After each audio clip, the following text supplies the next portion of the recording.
Chào các bạn, hôm nay mình sẽ hướng dẫn các bạn cách in trang chắn lẻ trong Excel mà không cần phần mềm. Sau đây mời các bạn chú ý theo dõi. Ở đây mình đang có một file Excel.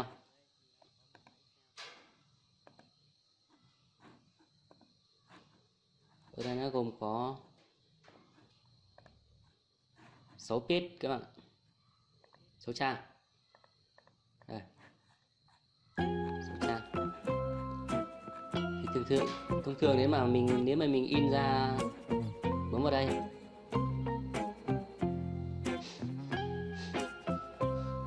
nếu mà mình in như thế này nó sẽ ra hết, thì các bạn phải đặt in từng trang một.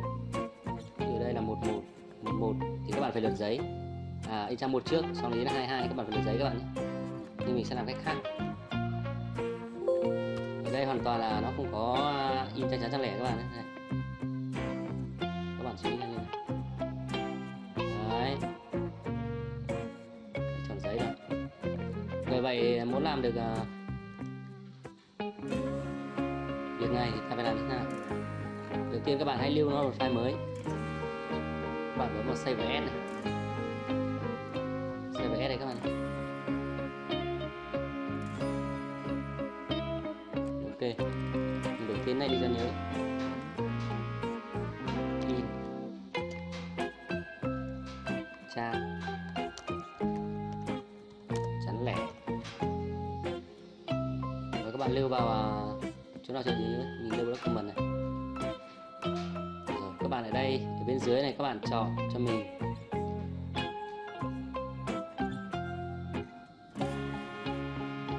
các bạn tìm đến file PDF nha các bạn nhé, lưu dưới dạng PDF cho mình.